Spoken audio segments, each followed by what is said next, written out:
Halo guys, gak usah berlama-lama. Di video kali ini aku mau kasih tahu ke kalian tentang headphone gaming yang menurutku dari segi harga sangat-sangat murah. Bukan yang paling murah, tapi menurutku masih sangat terjangkau, yaitu sekitar 150 ribuan. Lebih tepatnya di 144.900 di toko resminya. Muncrat hidupku. Ya, intinya harganya resminya itu 144.900. Dan bahkan kalau di toko lain, kalian bisa nemu dengan harga yang lebih murah, yaitu sekitar 120 ribuan. Sangat-sangat murah kan? Yaitu Robot RHG10. Disclaimer dulu guys, jadi sebenarnya headphone ini bukan headphone gaming yang bener-bener profesional. Jadi ya buat santai-santai aja, karena fitur-fitur yang ada di headphone ini bukan fitur-fitur yang aneh-aneh. Fiturnya itu santai aja, nggak neko-neko. BTW kalau kalian belum lihat video unboxingnya ada di sini. Sebelum aku menjelaskan lebih lanjut, aku mau mindahin ini dulu ke bawah, dan aku mau pakai headphone-nya secara langsung. Oke, gini aja ya, lebih enak kayaknya. Fitur wajib yang biasanya ada di headphone gaming kayak 7.1 surround sound itu belum ada di headphone ini. Jadi ya dia nggak bisa ngasih pengalaman surround yang bener-bener maksimal. Tapi untungnya dia tuh udah stereo, jadi ya tetap bisa ngasih efek surround meskipun nggak sebagus atau nggak senyata yang punya fitur 7.1.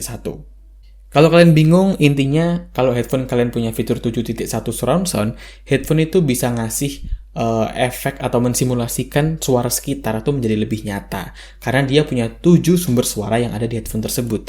Sedangkan headphone ini atau headphone terjangkau lainnya itu ya harusnya cuma punya 2. Jadi tetap bisa ngasih efek surround meskipun nggak semaksimal atau nggak senyata, nggak seril yang punya fitur 7.1 surround. Tapi percayalah guys, kalau menurutku ya, kalau misalnya kalian mainnya cuma main-main santai, main-main sama temen di rumah atau di kampus, menurutku headphone ini udah cukup-cukup aja. Apalagi kalau game yang kalian mainin itu game-game sepak bola atau game-game balapan, menurutku game-game seperti itu nggak terlalu butuh fitur 7.1 surround sound. Nah, sekarang kenapa sih aku beli headphone ini? Karena waktu aku nyari-nyari, di range harga segitu, sekitar 100-150 ribu, itu jarang ada headphone yang punya desain yang bagus. Kebanyakan punya desain yang kelihatan gaming banget atau menurutku ya lebay, dan aku tuh nggak suka headphone yang atau gear gaming yang kelihatan lebay. Jadinya aku pilih headphone ini. Menurutku desain dari headphone ini tuh lumayan simple ya. Kalian bisa lihat sendiri lah. Nggak terlalu neko-neko, dan perpaduan warnanya juga sangat-sangat simple. Ada hitam doff, hitam doff, hitam glossy. Terus di sini ada kayak semacam efek chrome atau dia aksen chrome, dan juga ada lampu RGB. Waktu lihat di foto, aku waktu itu suka karena menurutku ya desainnya simple dan cukup ganteng lah bisa dibilang. Tapi waktu datang ya emang bentuknya simple sih, tapi nggak ganteng karena material yang dipakai itu sangat-sangat jelek menurutku. Full dari plastik, mulai dari ear cups-nya, headband-nya itu dari plastik semua, dan aku bisa bilang ini bukan plastik yang bagus, melainkan ya plastik yang sangat-sangat murah menurutku. Plastiknya nggak beda jauh lah sama plastiknya mouse Voter yang 10 ribuan yang pernah aku review juga. Bedanya finishingnya lebih rapi aja gitu. Ya intinya kalau kalian ngelihat secara langsung dan megang secara langsung, kalian bisa tahu kalau ini bukan headphone yang premium. Build quality dari headphone-nya emang kerasa ringkih dan kerasa murah, tapi Tapi untuk kabelnya, aku bisa bilang ini kabel yang sangat-sangat kuat dan sangat-sangat bagus. Kabelnya ini panjangnya 2,2 meter dengan ketebalan 0,4 cm. Dari angka sebenarnya biasa aja, tapi kabelnya ini menurutku sangat-sangat premium karena dia udah braided dan motif braidednya ini bagus banget. Seperti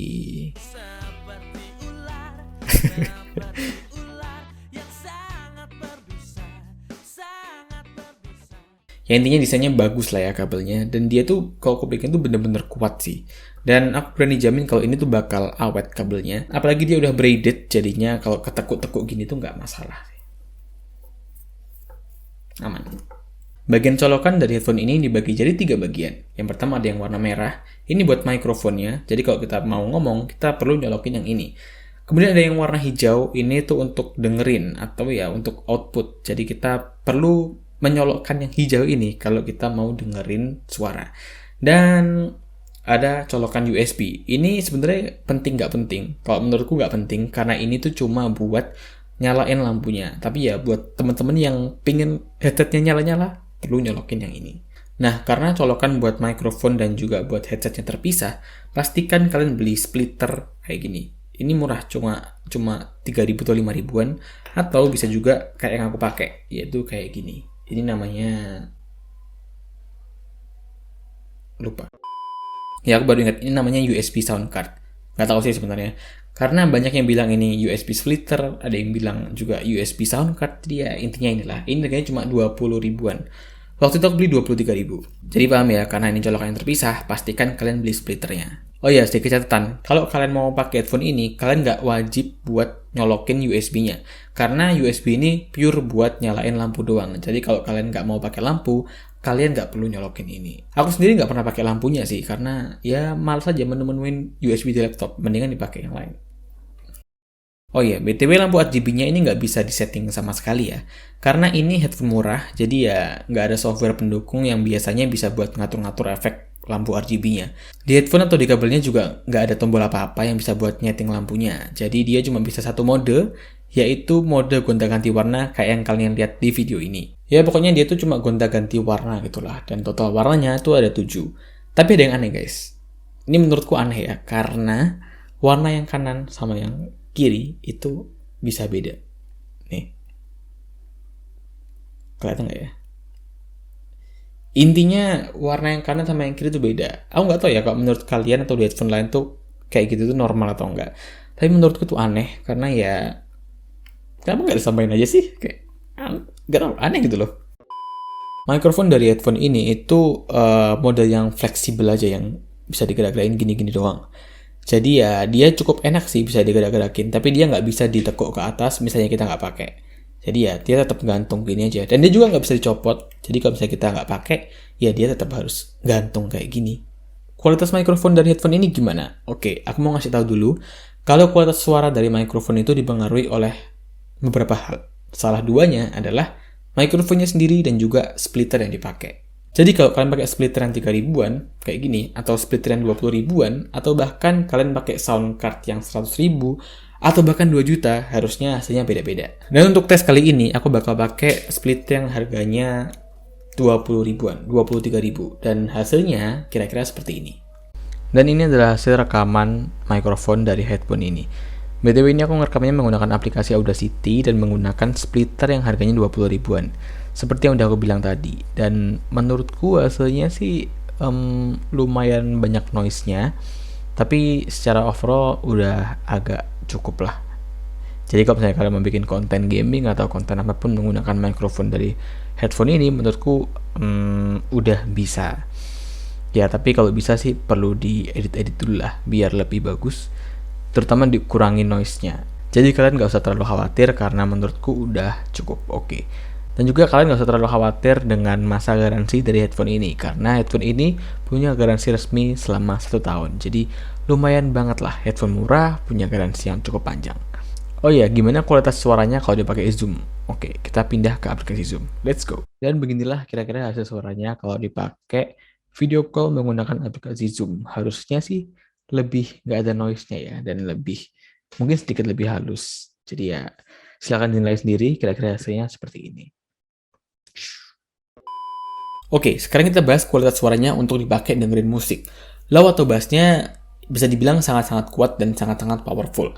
Tapi sayangnya tuh dia bassnya tuh nggak bulat dan ya nggak sampai pecah sih. Tapi menurutku jadi kurang mantap aja di kuping.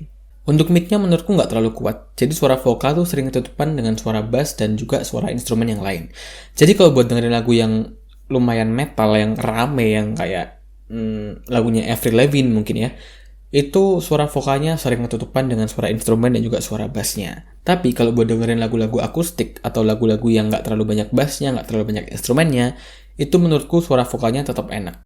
Untuk high-nya atau suara instrumen yang nada tinggi, menurutku cukup kuat, tapi nggak sekuat bassnya, dan dia itu juga nggak terlalu halus. Ya hampir sama kayak bassnya lah, agak-agak nggak sampai pecah, tapi nggak bulat juga gitu, jadi nggak bisa dibilang bagus lah.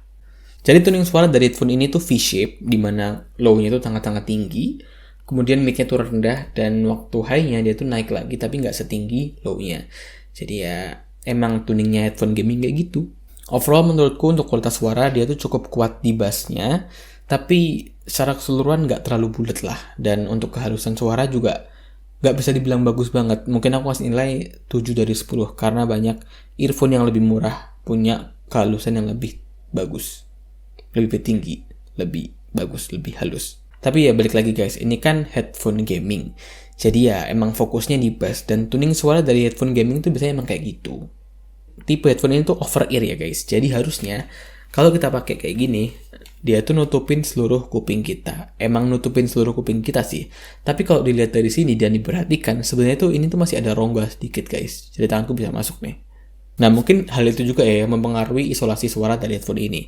Karena menurutku isolasinya tuh nggak terlalu bagus lah. Jadi kayak aku kalau ada orang ngomong atau ada orang ngapain masuk kamar, aku masih kedengeran. Jadi kalau kalian cari headphone yang punya isolasi suara yang bagus, yang noise cancelling segala macam, headphone ini bukan jawabannya.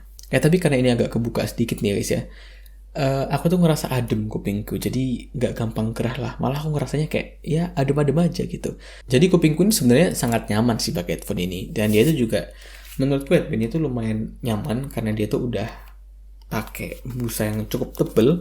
Jadinya tuh dia menurutku sih nyaman ya. Ya bedalah dengan headphone yang atasnya tuh cuma kulit yang lumayan tebel doang gitu. Ini ada busanya beneran dan dilapisin kulit juga. Jadi kalau berisik maaf, tapi enak banget sumpah.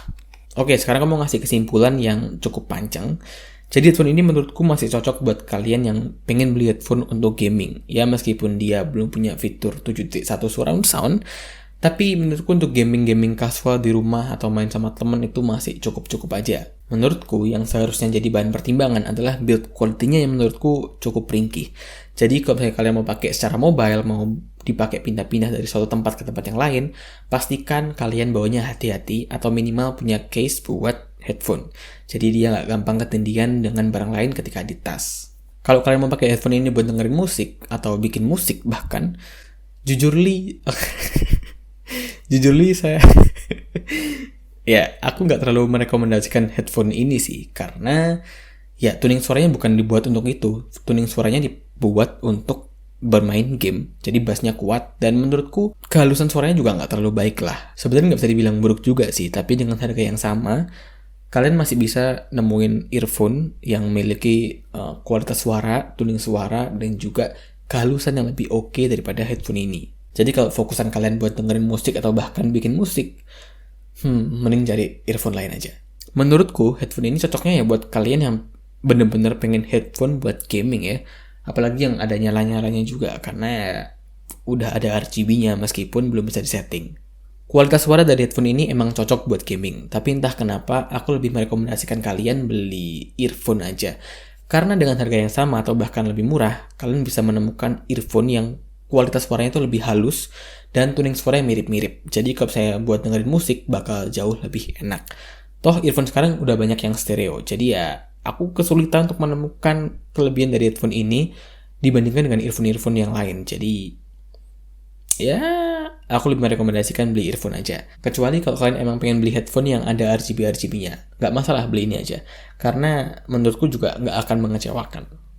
Jadi oke, segitu aja guys. Kesel ngomong aku mau. Ya aku take 50 menit. Mbok iki edit tadi piro menit karo. Wes, aku pamit. Dadah. Ikum. Aduh.